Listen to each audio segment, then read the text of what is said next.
Imaginez une femme au parcours assez banal, avec un travail, une famille, des amis, envoyer un jour une lettre à Nordal Lelandais, Patrice Allègre ou Guy Georges et en tomber amoureuse au point de se marier ou avoir un enfant. N'aimeriez-vous pas savoir ce qui a pu lui passer par la tête ? C'est le travail qu'a fourni Valérie Benaïm pendant presque 2 ans et qu'elle relate dans son livre « Il n'est pas celui que vous croyez » aux éditions Fayard. La chroniqueuse pour Touche pas à mon poste et animatrice télé a rencontré psychologues, avocats, criminologues et même certaines de ces femmes en osant le pire, c'est-à-dire comprendre. Bonjour Valérie Benaïm, merci beaucoup d'avoir accepté notre invitation, on est ravis de vous recevoir. Je vous en prie. Donc vous avez sorti ce livre, Il n'est pas celui que vous croyez, aux éditions Fayard. Et c'est un drôle de sujet quand même, de s'intéresser à des femmes qui sont tombées amoureuses de tueurs en série. Comment vous est venue l'idée d'écrire un tel livre ? J'aime beaucoup parce qu'à chaque fois qu'on démarre ce genre d'interview, je suis regardée de façon suspecte. Pourquoi a-t-elle choisi ce sujet-là ? Il se trouve que je travaillais à la rédaction de l'émission Touche pas à mon poste, pour laquelle je travaille régulièrement, je collabore régulièrement. Et j'ai toujours, moi, une habitude un peu de rédaction où je laisse la télé allumée sur les chaînes info et c'est un peu un fond sonore. Et là, pour une raison que j'ignore, et il faudra peut-être que je psychanalyse là-dessus, mais j'ai été frappée par un sujet. Le journaliste, à ce moment-là, dans mon écran de télé, évoque l'irruption dans le dossier Nordal Lelandais et la grande affaire que sont les meurtres de Maëlys et du caporal Arthur Noyer. L'irruption dans ce dossier d'une femme qui aurait, à l'époque on utilisait le conditionnel, passé de la drogue, de l'alcool, et qui serait donc tombée amoureuse de Nordal Lelandais. Et j'avoue que cette information m'a frappée par son incongruité, en fait. Ça me semblait tellement d'une banalité absolue, un homme qui tombe amoureux d'une femme, une femme amoureuse d'un homme, et que ça n'avait pas lieu d'être dans cette affaire-là, que ça m'a frappée. Et j'ai tout lâché de ce que j'étais en train de faire pour commencer à taper frénétiquement sur mon ordinateur et voir ce qu'il en était de cette histoire, de cette femme. Est-ce qu'on en savait quelque chose ? Qui était-elle, etc. Et puis, il a fallu que je fasse ma journée. Et en rentrant de l'émission, je me suis remise dessus. Et puis, je suis allée voir si ce phénomène était un phénomène absolument unique. Voilà. Et j'ai été farfouillée aux États-Unis. Là, j'ai vu que c'était quand même plus conséquent. Je me suis dit, ce sont nos cousins américains peut-être un peu fous, un peu lointains. Oui. Et puis, j'ai rapproché la loupe vers l'Europe. Et là, j'ai vu qu'en pointant de plus en plus et en me mettant de plus en plus sur la France, non seulement c'était un phénomène européen, mais aussi français, et que ce n'était pas un épiphénomène, et qu'il y avait quelque chose d'assez intriguant dans ces histoires-là. Et en tant que femme, en tant que mère, et en tant que journaliste, ça me donnait envie de travailler dessus. Et à partir de là, je n'ai plus quitté ce sujet. C'est-à-dire qu'il y a beaucoup de femmes qui écrivent à des détenus. C'est vraiment un phénomène très courant. C'est un phénomène assez courant qui est au départ un phénomène, j'allais dire, presque de charité chrétienne. C'est de l'ordre de la main tendue, de la rédemption, de la seconde chance. Ce sont des hommes emprisonnés. Alors, ce ne sont pas tous, évidemment, des tueurs en série, mais on va écrire parce que ces hommes-là, un jour, vont sortir et que pendant ce laps de temps, il faut qu'ils deviennent des hommes meilleurs. Donc, on essaye de leur dire, vous n'êtes pas seuls, on vous accompagne sur le chemin. Et donc, la plupart d'entre elles ne sont pas du tout animées par une envie d'une relation amoureuse ou autre. C'est vraiment tendre la main et dire, on vous accompagne. C'est pour ça aussi, d'ailleurs, qu'il y a en prison des femmes qui viennent visiter des prisonniers pour leur donner des cours de français ou autre. Vous voyez ce que je veux dire ? Ça part vraiment de là, au départ. Et puis après, il y a quelque chose qui s'ajoute à ça, qui est, moi, je pense, de l'ordre du désir féminin. Alors, quand on dit féminin, on dit des bêtises parfois, parce que on ne va pas essentialiser, mais malgré tout, dans le désir féminin, il y a quelque chose de, j'allais dire presque qui transcende les choses. Et on est dans...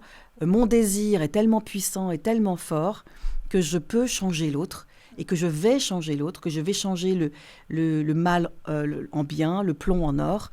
Et je suis plus forte que tout. Et mon amour sera tellement fort qu'il va changer l'autre. Et donc, il y a un nom pour parler de ce phénomène ? Oui, ça s'appelle l'ébristophilie. Alors, l'ébristophilie, c'est pas simplement celles qui écrivent. On est sur l'ébristophilie, c'est vraiment quand on tombe amoureuse de quelqu'un qui a commis des crimes et qu'on est attiré par des gens qui ont commis des crimes de sang. Mais encore une fois qu'on a dit l'ébristophilie, on a tout et rien dit. Oui, c'est ça. Quelles sont les raisons ? Parce qu'elles tombent amoureuses, certes, mais qu'est-ce qu'elles recherchent ? Est-ce qu'elles recherchent vraiment que l'amour ou est-ce qu'elles ont cet sentiment d'interdit en se disant je discute avec un détenu, c'est quand même pas donné à tout le monde. Je crois qu'il y a un peu de tout ça, en fait. On va pas, ce sera peu manichéen d'être monolithique et de dire un tel ou une telle, pardonnez-moi, cherche uniquement l'amour, l'autre c'est le goût du frisson, etc. On est tous un peu des millefeuilles avec des couches. Évidemment qu'il y a le goût du frisson pour certaines, pour d'autres il est totalement inavoué, voire enfoui complètement. Et se superposent aussi d'autres choses, comme ce désir féminin, comme l'envie de la rédemption, comme parfois pour certaines, un syndrome qu'on appelle le syndrome de l'avocate, le syndrome de l'infirmière. Mais tout ça est éminemment entremêlé. Peut-être qu'on ira dire que pour certaines, il y a une prédominance infirmière, une prédominance avocate, etc. Mais malgré tout, et nous toutes, y compris celles qui n'écrivons pas, on est traversées par tout ça. Et puis après, c'est ce que Daniel Zaguri, que j'interviewe dans le livre, appelle l'accombinatoire et le singulier. L'accombinatoire, ce sont ces symptômes dont je vous ai parlé et qu'on a toutes en nous. Hein, l'infirmière, l'avocate, la main tendue, la charité chrétienne, etc. Vous aurez compris dont je parle. Et puis, le singulier, c'est notre vie privée, notre enfance, nos vécus, nos traumas, qui vont faire que peut-être vous ou moi, on n'ira pas écrire. Oui. Certaines iront écrire, mais s'arrêteront là et resteront à une main tendue. D'autres voudront encore aller plus loin et rencontrer le prisonnier en détention. Et puis certaines vont même franchir encore une transgression supplémentaire, qui est celle de tomber amoureuse. Et tomber amoureuse d'un prisonnier qui n'est pas anodin, qui est celui qui a du sang sur les mains. Oui, c'est ça. C'est ça justement qui intrigue et je pense qu'une des questions, des premières questions, après celle que je viens de vous poser, genre, qui sont ces femmes ? Ouais. La deuxième question, mais est-ce qu'on peut questionner la bonne foi de ces détenus qui entretiennent des relations avec ces femmes alors qu'eux sont en prison, donc ils ont tout à gagner et elles peut-être tout à perdre ? C'est toute la question qui traverse le livre aussi, évidemment, parce qu'elles, je ne doute pas de leur bonne foi. Je ne doute pas à chaque fois qu'elles aient cette volonté-là de changer l'autre. De leur part à eux, il y a deux camps qui s'affrontent, qui s'opposent. J'ai interviewé les avocats de certains de ces hommes qui, eux, sont vent debout quand on leur dit qu'il s'agit que d'emprise et d'intérêt de la part de ces hommes et qui disent mais pourquoi dénier à mon client ou mes clients la possibilité d'être réellement amoureux. Oui, ils sont passés à l'acte. Oui, le moment du passage à l'acte, c'est parce que ce sont des hommes qui sont clivés. Mais hormis ce moment-là, pourquoi ne serait-il pas traversé parce que nous, on vit aussi, qui sont des sentiments amoureux réels. Chacun jugera. Oui. Mais de l'autre côté, on ne peut pas s'empêcher d'écouter aussi notamment des procureurs que j'interviewe dans le livre, comme le procureur d'Alest ou des anciens directeurs de centrale qui me disent « Moi, je n'y vois que de l'emprise parce qu'il y a un intérêt chez ces hommes-là qui est celui d'avoir éventuellement des rapports sexuels, des rapports amoureux et donc des rapports sexuels dont ils sont privés, éventuellement d'avoir aussi une manne financière parce que ça leur permet de cantiner. » Et puis aussi, un petit rayon de soleil parce qu'on leur raconte la vie à l'extérieur et qu'ils ne sont plus dans un isolement complet. Bon, moi, je crois que là encore, moi, je suis tout sauf manichéenne et qu'il y a un peu des deux. Et évidemment qu'il y a... Alors, j'irai peut-être pas jusqu'à de l'emprise parfois, mais parfois aussi. Mais il y a de l'intérêt, en tout cas. Oui, et puis, pourquoi pas de l'amour ? C'est parfois des hommes qui ont, vous le disiez, du sang sur les mains. Oui. Donc, évidemment, on a du mal à imaginer qu'ils puissent vivre un idylle amoureux dans le respect de la personne en face, alors que... Mais parfois, et force est de constater quand j'ai travaillé sur ce livre, qu'il y a des amours, en tout cas, qui durent. Donc, est-ce qu'elles durent par intérêt ou est-ce qu'elles durent par amour ? Mais force est de constater qu'elles durent. Elles durent. Voilà. Moi, j'essaie de me positionner non pas en juge, parce que mon métier, c'est pas juge, c'est journaliste. Donc, je pose des questions, je donne les réponses que j'ai réussi à trouver et chacun après se fera son opinion. D'ailleurs, c'était un peu compliqué, moi, de trouver ma juste place dans ces interviews que j'ai menées et surtout quand j'ai interviewé ces femmes parce que l'idée était de ne pas être en empathie, j'allais dire... naïve, voilà. Et en même temps, ne pas être dans le jugement non plus. Donc, il fallait qu'à chaque fois que je trouve la juste place. Et en même temps, elles m'ont accordé une confiance absolue. Donc, je ne pouvais pas non plus être trop distante d'elles parce que je leur suis reconnaissante d'avoir osé s'exprimer à cœur ouvert comme elles l'ont fait. Justement, vous en avez rencontré une qui s'appelle Elisabeth, qui a été amoureuse de Nordal Lelandais. Ouais. Et dans une actualité où on a appris très récemment qu'il avait eu un enfant alors qu'il était en prison, donc pas avec elle, mais avec une autre femme. Mm-hmm. Et elle, en l'occurrence, pour revenir sur la bonne foi des détenus, en l'occurrence, l'histoire s'est très mal passée pour elle. Elle en garde un très, très mauvais souvenir. Ouais. Comment ça s'est passé, cette rencontre avec cette femme ? Qu'est-ce qui vous a marqué chez elle ? Alors, Elisabeth, ce qui m'a marqué d'abord, c'était que pour l'approcher, il a fallu vraiment... c'est le petit prince qui essaye d'amadouer le renard, quoi. C'est-à-dire que c'était une femme meurtrie, qui n'avait qu'une hantise, c'est qu'on la traque, qu'on la cherche, qu'on la trouve, qu'on l'expose, qui s'était exprimée une seule fois dans la presse, parce qu'elle avait peur de Nordal-Lelandais, parce que justement, leur relation s'était mal terminée, au terme de 3 ans quand même de relation. Et puis, ce qui a emporté, si j'ose dire, sa décision, c'est que lorsque nous étions en train de dialoguer toutes les deux et qu'elle n'avait pas encore donné son feu vert complet, la presse a révélé l'existence d'une autre femme, qui n'est pas celle qui ensuite a eu un bébé. Okay. Voilà. Et là, elle m'a dit, écoutez... Valérie, je vais vous parler parce que je voudrais alerter. Oui, c'est ça. Et je voudrais que d'autres femmes ne vivent pas ce que j'ai vécu, qu'ils ne tombent pas de l'armoire, n'aient pas la désillusion que j'ai connue et ne se trimballent pas la culpabilité que je me trimballe aujourd'hui. C'est ce qui a emporté le fait qu'elle décide de s'exprimer. Et elle a réellement vécu une histoire d'amour. En tout cas, elle l'a vécue comme telle. Je ne suis pas certaine que du côté de Nordal-Lelandais, ça a été la même chose. Et elle ne croit pas justement au fait que potentiellement, avec une autre femme, cette autre femme pourrait le changer. Est-ce qu'elle croit encore un peu une rédemption En tout cas, lorsque très récemment, on a appris la paternité de Nordal-Lelandais, elle m'a immédiatement écrit. Et ça m'a frappé. La phrase qu'elle m'a écrite était la suivante. Il ne cessera donc jamais de semer la désolation autour de lui. Donc elle anticipait déjà ce qu'allait être la vie de cette femme, cette nouvelle femme. Et elle a eu immédiatement une pensée pour l'enfant, en disant, mais cet enfant a ce père-là, cet homme-là, ce meurtrier-là. Qui a tué un enfant, en plus. Qui a tué une enfant. Donc, je crois qu'elle n'y croit pas. Elle n'y croit plus parce qu'elle y a cru. Ouais. Elle y a cru. Bon, après, il n'y a pas que des mauvaises rencontres. Non, c'est pour ça que c'est étonnant. Ouais. Et par exemple, vous parlez d'une certaine Sophia que vous avez rencontrée, qui pour le coup a une belle histoire. Est-ce que vous pouvez nous raconter rapidement son Sophia, histoire, c'est une maîtresse femme. Moi, elle m'a bluffée parce que voilà, c'est une femme de caractère. Elle a une 60aine d'années, grande famille, dans le milieu du cinéma. Très grande productrice, qui a des centaines de personnes sous ses ordres, belles études, rien ne prédestine à rencontrer un prisonnier. C'est pas une petite âme fragile. Voilà. En peine. Non, voilà. Et c'est même une femme dont elle me disait d'ailleurs, les hommes ont peur de moi. Donc c'était assez drôle. Et puis Sophia, dans le cadre de son travail, est une productrice un peu de terrain. Donc elle va voir sur le terrain les films qui se montent avec son label. Et dans ce cadre-ci, il y a un tournage qui a lieu en prison. Ça se passe en Italie. Et elle découvre plusieurs prisonniers qui ont eu la possibilité de participer à la création du film, en tout cas pour pousser les caméras, porter le matériel, etc. Et elle remarque un type un peu particulier qui lui semble un peu différent des autres, qui est tout le temps avec des bouquins sous le bras. Et là, ce type-là qui vient, qui ne dit rien, qui se pose dans un coin, qui regarde le tournage, mais qui a tout le temps des bouquins différents sous le bras, l'intrigue. Ils finissent par parler. Elle ne sait pas ce qu'il a fait, elle ne lui demande pas. Mais elle lui demande simplement pourquoi ces livres, qu'est-ce que c'est que ces livres. Et il lui explique que, dans le cadre de son incarcération, il a le droit de sortir de la prison parce que c'est bien conduit et qu'il va suivre des cours de sciences politiques la journée, qu'il rentre le soir et que donc, voilà, il poursuit ses études. Et ça la bluffe un peu. Et elle le trouve assez... elle dit, ils étaient tous intéressants, mais celui-ci me frappe. Bon, ça s'arrête que là. Fin de l'histoire. Elle rentre en France, en l'occurrence, parce que le tournage avait lieu en Italie. Et son associé lui dit, tu sais, on devrait, pour les remercier, leur envoyer des DVD, parce qu'à l'époque, il y avait encore des DVD, des goodies, et puis voilà. Et elle reçoit une lettre en retour, qui est une lettre écrite par cet homme-là, mais au nom de tous les prisonniers, qui n'est pas du tout une lettre amoureuse, mais pour remercier, 1, pour le tournage, 2, pour les goodies, etc.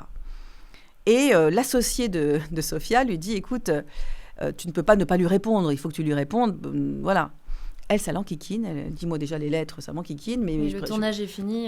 Voilà. Ciao. Mais sous l'insistance de son associé, elle finit par lui répondre. Et il va y avoir un échange épistolaire, me dit-elle, beaucoup plus soutenu et intéressant qu'elle ne l'imaginait. Elle découvre un homme qui a une vraie culture. Il parle de politique, il parle de la vie. Et une relation qui se tisse comme ça, jusqu'à une possibilité de sortie de ce monsieur, en tout cas de sortie pour 24 heures. Là-bas, ils ont aussi des sortes d'UVF un peu particuliers, d'unités de vie familiale, qui sont des petits appartements, mais carrément à l'extérieur de la prison, avec chaperon.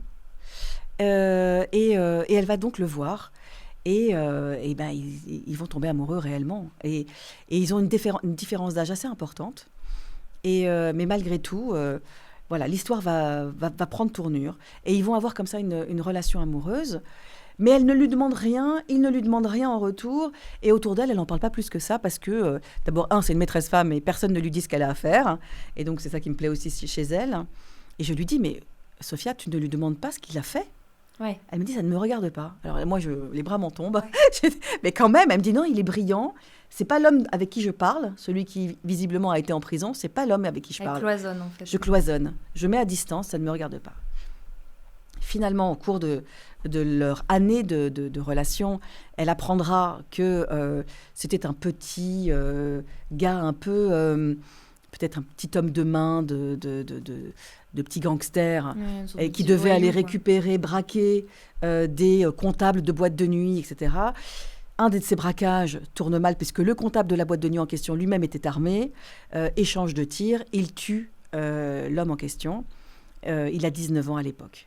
Il plaide sa cause, il prendra donc 20 ans. Et donc, c'est un jeune homme, malgré tout, quand elle le rencontre. Il a à peine 40 ans. Hein, donc, et quand il sort, eh ben, elle va lui dire qu'est-ce qu'on fait. Et ils vont passer un week-end ensemble dans un hôtel. Et elle lui dira, bah, écoute, voilà, si tu veux me suivre, parce que moi, je ne vais pas rester en Italie, mais si tu veux me suivre en France, t'es le bienvenu, mais moi, je te demande rien. Et il lui dit, mais je viens. Je lâche tout, je viens. De toute façon, je n'ai pas de perspective en Italie. Oui. Mais voilà, je te suis. Et là, j'avoue que voilà, je dis mais enfin vous l'avez présenté, enfin vous côtoyez le beau monde, vous êtes. Et elle me dit oui parce que je pensais que mes amis seraient suffisamment intelligents pour voir qui il était au-delà de ce qu'il avait fait. Oui. Et puis elle me dit autre chose parce que je lui parle par exemple d'Elisabeth. Oui, il n'a pas tué de sang-froid lui. Il n'a pas tué de sang-froid. Il avait 19 ans et il n'a pas tué d'enfant ou ce n'était pas un violeur, c'était pas... Voilà. Et elle me dit, je fais le distinguo. Maintenant, je ne juge pas Elisabeth, mais moi, je n'aurais pas pu. Ouais, c'est donc, ça. Elle arrive à... Voilà. Elle hiérarchise quand même. Voilà. Il se trouve qu'il est sorti, que ça fait 12 ans qu'ils se sont mariés et qu'ils sont toujours ensemble et qu'il n'a évidemment pas transgressé à nouveau la loi et pas bougé une oreille et qu'ils sont très, très heureux. Donc voilà, c'est une autre...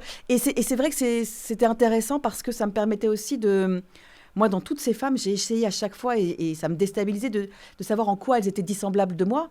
Ça, c'est assez simple parfois. Mais en quoi elles me ressemblaient. Et parfois, certaines me ressemblaient bien plus que je ne l'aurais imaginé.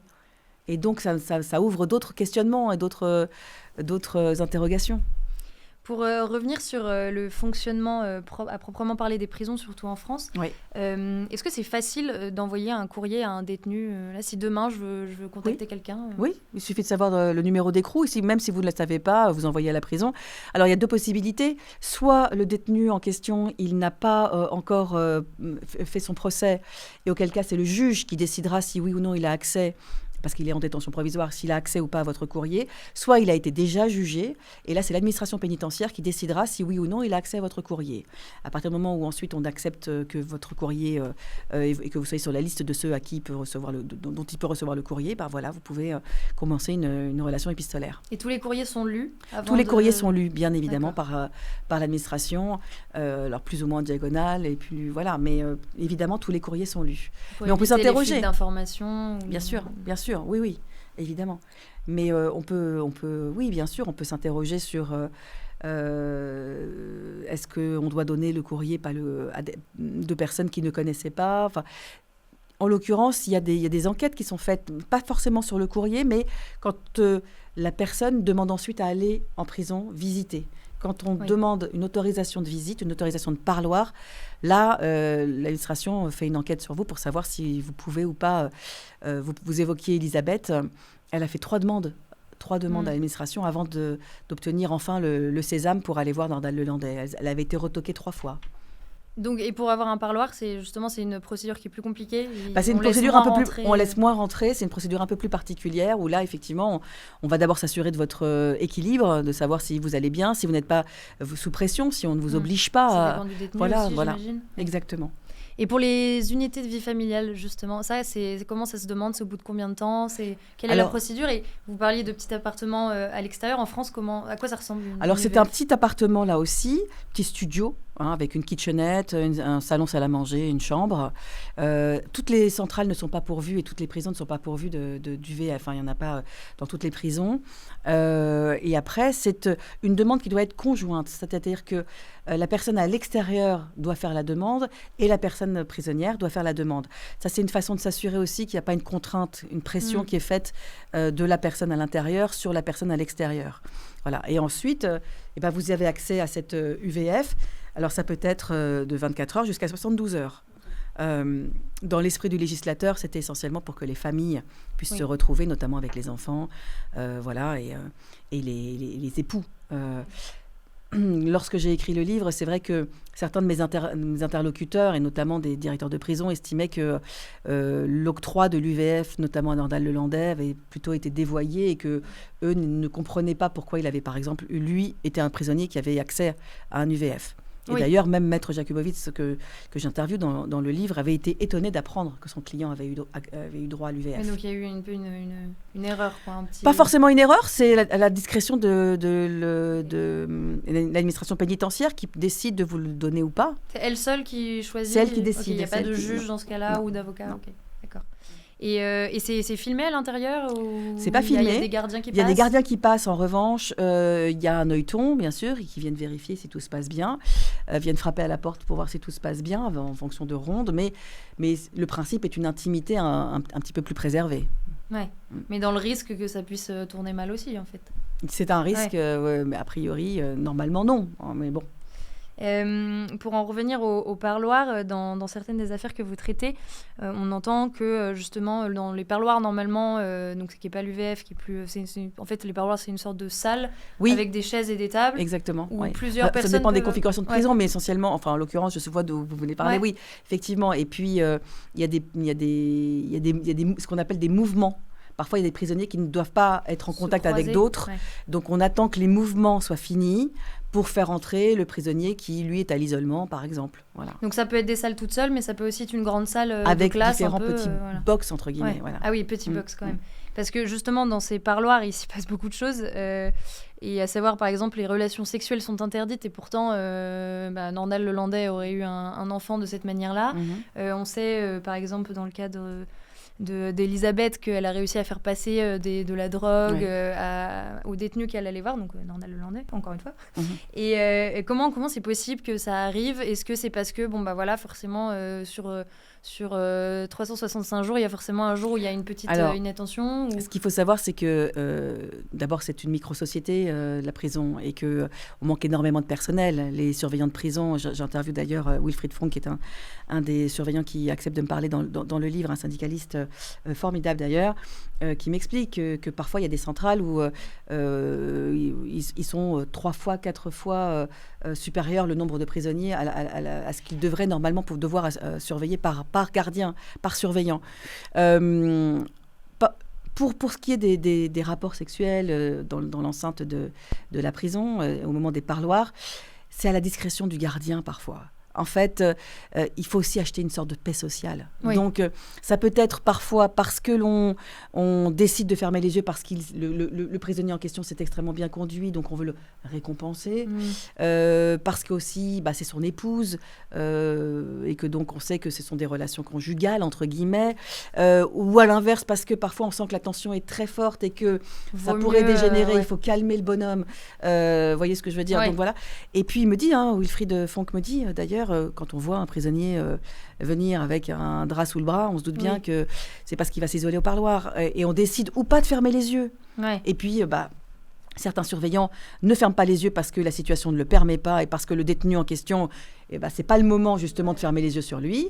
Et puis parfois, je vous le disais, pour récompenser ou pour apaiser, on ferme les yeux. C'est difficile à entendre ça pour des familles de victimes, par exemple, de se dire, typiquement, ça a été tout le sujet pour Nordal Lelandais. Oui. Il a eu une relation sexuelle interdite dans un parloir, et il a maintenant un enfant, alors que nous, on n'a plus notre petite Maëlys, Bien sûr. Après, encore une fois, j'essaie toujours de faire le contradictoire et de garder le cap et de ne pas être dans l'émotion. Mais il y a deux choses qui s'opposent. C'est-à-dire que les avocats vous diront, et c'est tous ces hommes-là, y compris jusqu'au paroxysme, jusqu'à ceux qui ont tué de façon terrible et horrible, et que sont des tueurs en série, ils ont été condamnés par la justice par la privation de liberté, pas par la privation du reste. C'est ce que me disent les avocats, et notamment Maître Ponce, par exemple, qui est l'avocate de Guy Georges. Bon, voilà... ce sont deux visions qui s'opposent. État de droit, privation de liberté, ça ne veut pas dire une privation des relations sociales, etc. Je précise malgré tout qu'ils enfreignent un règlement, voilà. Mais on décide ou pas sciemment de fermer les yeux. Après, il y a aussi une mentalité autour des prisons qui a évolué. Une époque, c'était les galères, le but, c'était vraiment de subir cette vie en prison. Maintenant, on est beaucoup plus dans une philosophie un peu de la rédemption, avec beaucoup de programmes de réinsertion des prisonniers. Donc, tout ça, ça forge un peu un imaginaire pour un public qui n'a pas du tout l'habitude des prisons, les gens qui n'ont jamais eu affaire dans leurs proches ou eux-mêmes. Et il y a la fameuse phrase « Est-ce que les prisons ne seraient pas devenues des clubs med ?» Oui. Franchement, je crois que ceux qui le disent n'ont jamais mis un pied en prison. Les conditions d'ailleurs, on est régulièrement pointé du doigt sur les conditions de détention. Je ne dis pas que si vous arrivez en prison, vous ne le méritez pas. C'est pas ce que je dis. Mais je dis qu'effectivement, il y a des conditions de détention qui sont assez compliquées, qu'il y a certaines, et notamment certaines centrales, où on est à 2 fois, voire 3 fois le nombre de prisonniers dans une même cellule par rapport au nombre qui était a priori autorisé par le législateur, etc. Où il y a des rats, où il y a des... Voilà, donc je pense qu'il ne faut pas non plus fantasmer la prison en disant c'est devenu un truc idyllique. J'ai entendu même certains qui disaient mais c'est devenu pardon pour la vulgarité, un bésodrome, Club Med, où on fait... on met, parce qu'on avait vu une vidéo d'un prisonnier avec une piscine gonflable dans la... Voilà. Évidemment qu'il y a des épiphénomènes et des choses comme ça, mais je crois que pour l'ensemble de la majorité des prisonniers, c'est pas un moment particulièrement agréable, bien évidemment. C'est comme certains ont accès aux réseaux sociaux, il y a des vidéos où eux se filment dans leur cellule et en fait, ils ont leurs jeux vidéo, ils s'amusent, ils se chambrent et on se dit... Bon, ça n'a pas l'air d'être... Voilà. Enfin, on oublie peut-être aussi... je crois qu'on oublie ce que c'est que d'être, pour certains, à l'isolement. Et puis, je crois qu'on oublie ce que c'est que la promiscuité, le manque d'intimité, une douche par semaine, parfois, l'idée de se retrouver à 4 ou 5 dans une même cellule et de devoir... avoir toute son hygiène vue au-dessus de tous, et puis ce que c'est que de dormir avec les bruits de la prison, encore une fois, je ne dis pas que ce sont des enfants de cœur et qu'ils mériteraient d'être dans des palaces 5 étoiles, c'est pas ce que je dis, mais il faut pas non plus idéaliser et dire mais regardez finalement ça ou le Club Med c'est la même chose. Je ne crois pas un instant. Je n'y crois pas un instant. Pour revenir sur le sujet tout à l'heure où on disait que c'était exclusivement féminin et qu'il y avait quelque chose de l'ordre du désir féminin, vous avez pointé le fait que c'est vrai que de dire le mot féminin aujourd'hui, c'est compliqué. Ouais. Et justement, est-ce que vous avez déjà pris des remarques là-dessus ou est-ce que vous craignez des remarques, par exemple, de certaines féministes un peu virulentes aujourd'hui qui vont vous dire, à une époque où on n'a même plus le droit de comparer un homme et une femme parce que maintenant tout est fluide, de dire, bah voilà, il y a un phénomène qui est féminin et en fait ça existe. Et voilà. Est-ce que vous avez un peu peur de ça ou... Non, j'ai pas peur, mais je me doute que oui, peut-être que pour certaines, ça peut heurter en disant, on dit une bêtise quand on dit le féminin, il n'y a pas d'assignation, etc. Il se trouve que moi je suis un peu basique, je regarde de façon empirique les choses, et que sur 100% de courriers, il y a 80% ou 75% de courriers qui sont des courriers de femmes envoyés à des hommes. Et que ce phénomène qui est l'hybristophilie, c'est le nom pour les femmes attirées par ces hommes qui ont du sang sur les mains. C'est le phénomène le plus majeur et que, encore une fois, il relève de quelque chose que la psychanalyse et la psychiatrie relèvent et travaillent dessus. Donc, j'invente rien, je ne suis pas en train de dire que c'est bien, pas bien, etc. Je ne mets pas, là encore, de jugement de valeur là-dessus. Simplement, je constate et c'est assez empirique. Et si on fait un peu le tour, moi j'ai un peu fait le tour de tout ce qui se passe dans le monde. Je suis allée aux États-Unis, je suis allée en Norvège, Anders Breivik, ce tueur mass murderer hein, qui a, je crois, 71 victimes à son actif. Il reçoit 800 lettres de femmes par mois. 800 lettres de femmes par mois. Voilà, Luca Magnotta au Canada, le dépeceur de Montréal, qui est pourtant ouvertement homosexuel. Donc on sait, les femmes puis le Canada savent... n'est pas un pays non plus très rétrograde. Voilà, et les femmes savent que elles n'auront rien de cet homme-là, en tout cas de rapport amoureux ni rien, puisqu'il n'aime que les hommes. Luca Magnotta a des blogs, Lucas Forever, I Love You Luca, a eu des demandes en mariage. Il se trouve qu'ensuite Luca Magnotta s'est marié avec un codétenu homme dans une prison canadienne. Donc voilà, je constate un phénomène, c'est tout. Voilà, mais certaines pourraient dire bon voilà, on fait encore passer les femmes pour des naïves qui ont besoin de vivre en se reconnaissant par rapport à un homme. Si elles ont envie d'être simplistes, moi ça me gêne pas. Enfin, tant pis. J'essaye justement de montrer qu'il y a beaucoup plus de complexité que ça et que justement il y a par ailleurs, et il faut le noter, de la part de la société, une forme de sexisme qui pointe ces femmes du doigt en disant c'est l'halali quoi sur ces femmes-là. Ce sont les nouvelles sorcières de Salem. Il faut les brûler parce que justement la société, et d'ailleurs Daniel Zaguri me le dit, ne supporte pas l'idée qu'une femme puisse se frotter au mal ou tombe amoureuse du mal. Qui par ailleurs n'est pas que le mal, puisque ces hommes-là ne sont pas que les crimes qu'ils ont commis. Et donc c'est ça qui est intéressant aussi, c'est de voir aussi. Moi je suis allée voir après, notamment les annonces d'Elisabeth, enfin de l'existence d'Elisabeth dans la presse à l'époque où moi j'ai commencé l'enquête, sous les articles de presse. Vous savez, il y a les forums de lecteurs. Mais qu'est-ce que je n'ai pas lu sur elle ? Il fallait la tuer, il fallait la violer. C'était pardonnez-moi encore pour les mots, une salope. Elle avait presque plus de culpabilité que Nordal Lelandais, qui lui-même avait quand même tué deux personnes, un jeune homme et une petite fille. On la mettait au même rang, elle avait du sang sur les mains au même titre que lui. Donc ça interroge sur l'idée de la femme aussi qu'on peut avoir, qui doit être une madone et qui ne doit pas, et dont la sexualité doit être exempte de tout frottement avec des choses qui pourraient heurter. Donc ça interroge aussi, et c'est paradoxalement peut-être plus féministe que je m'interroge là-dessus. Moi, je ne peux pas vous recevoir ici sans parler évidemment de Touche pas à mon poste. J'en profite sur la fin. Allons-y. Pour vous poser quelques questions, notamment parce que vous avez intégré la nouvelle émission du week-end Face à Hanouna qui s'est lancée il y a une semaine. 3 semaines déjà. Maintenant. Ouais, ça passe vite. C'est vrai que ça passe vite. Et question qui moi m'intéresse et j'espère intéressera les autres. Ça fait combien de temps que vous connaissez Cyril Hanouna ? Alors, que nous connaissons, je crois, une vingtaine d'années.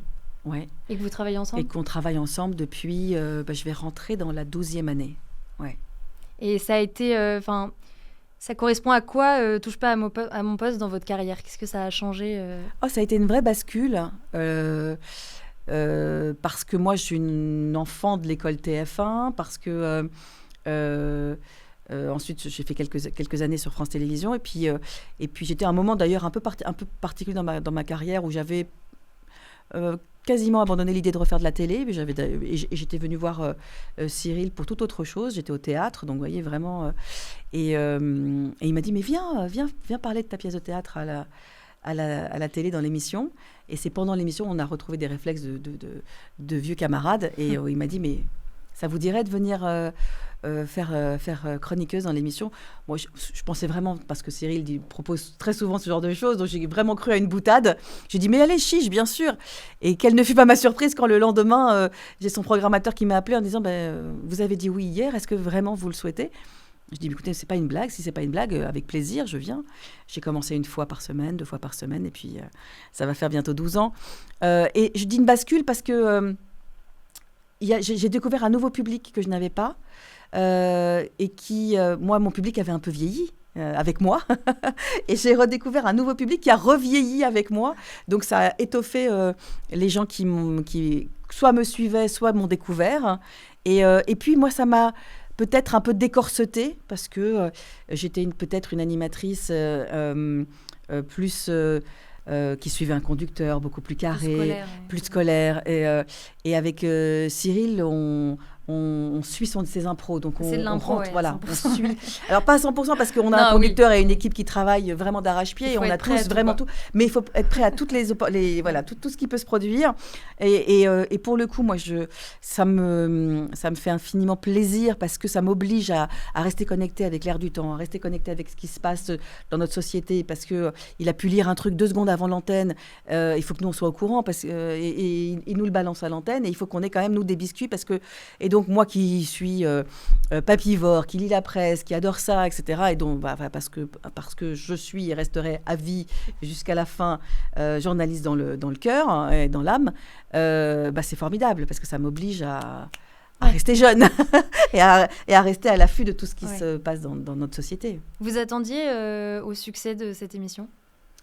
Celle du week-end. Celle-ci et même Touche pas à mon poste en général. Écoutez, moi, on a commencé, je crois qu'on faisait 400 ou 500 000 téléspectateurs et ça a grandi.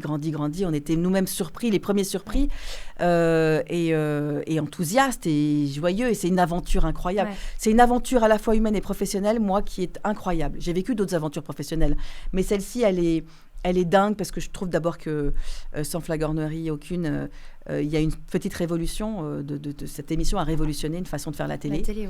On a cassé des codes, avec en chef de file Cyril. Et moi, c'est une aventure professionnelle dingue et puis humaine incroyable. Oui, humaine, vraiment. Vous rencontrez tout type de personnes. Parce que autour de la table, on est tous aussi dissemblables que possible.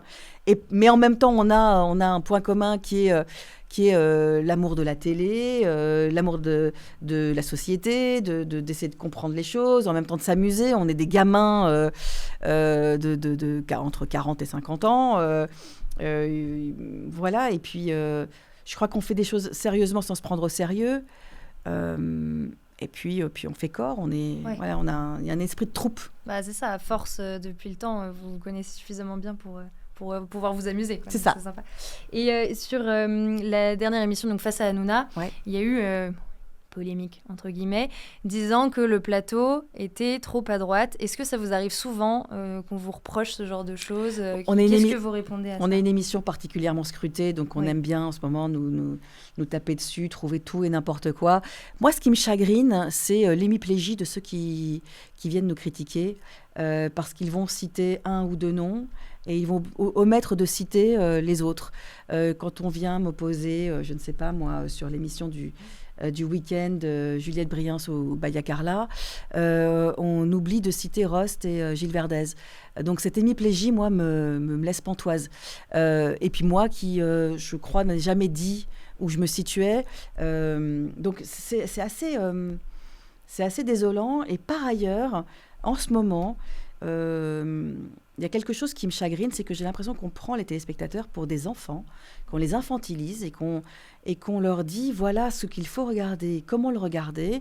Et puis si vous regardez mal, on va vous taper sur les doigts.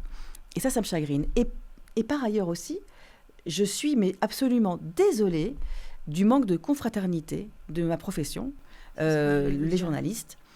Je pense qu'on devrait tous être vent debout contre l'idée qu'il y aurait une pensée unique et que les journalistes devraient être dans une forme de doxa, typiquement etc. avec ce qui se passe avec l'Arcom là, Exactement. Et moi, je pense qu'au contraire, on devrait tous... Moi, je me battrais pour que toutes les idées puissent s'exprimer. C'est la fameuse phrase qu'on impute à Voltaire. Alors, je ne sais pas si certains disent qu'elle n'est pas de lui, on n'a jamais su. Mais malgré tout, je me battrai toujours et je refuse la censure. Et moi, je suis très, très, très heureuse qu'il y ait Le Figaro, l'Humanité, Libération, Le Parisien, et voilà, Valeurs Actuelles. Moi, au contraire, c'est ça être en démocratie. Comme on a du mal à se retrouver autour d'une table avec des idées différentes, et c'est ce qu'a réussi d'ailleurs TPMP, c'est vrai que d'avoir différents journaux, ça permet un peu aussi de... Voilà. Et c'est comme il n'y a plus de journaux qui peuvent se dire un peu des deux, parce qu'en fait, les uns ou les autres boycottent ou je sais pas quoi. C'est vrai que s'il n'y a plus ça, qu'est-ce qu'on fait? Non, c'est vraiment dommage. Et tout comme je déplore parfois chez certains la politique de la chaise vide, on ne répond pas à un micro parce que le micro ne vous plaît pas, ou on ne se rend pas à une invitation parce que, après, chacun fait comme il l'entend, mais après, on ne peut pas dire vous ne m'invitez pas. Oui. Si, parce qu'on vous invite, mais vous ne venez pas. Vous ne venez pas.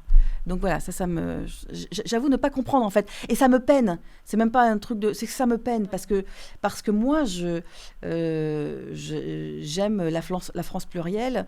J'aime j'aime l'idée qu'on puisse tous débattre calmement, sereinement, et sur le fond, avec des gens avec lesquels je ne suis, moi, par ailleurs, pas forcément d'accord. Donc c'est vraiment, pour reprendre TPMP ou face à Hanouna, pour moi, c'est une agora moderne. Et dans une agora, il faut que tout le monde puisse exprimer tous les courants de pensée. Et sinon, ça n'a pas vraiment Voilà. Évidemment, dans le cadre de la loi, en plus. Sans débordement, mais que toutes les pensées puissent s'exprimer. Après, voilà. Et je pense que Cyril sait tenir son plateau et qu'il n'y a jamais eu une phrase sur ces plateaux qui s'inscrive contre la loi. Voilà. Et on pourra vous reprocher d'être venu chez nous ? Bon, alors là, écoutez, moi, je parle à tout le monde. Donc, au même titre que vous m'évoquiez le féminisme ou je ne sais quoi, moi, je suis droite dans mes bottes. On me tend un micro, je réponds, voilà. Et je sais ce que je dis. Donc, oui. Voilà.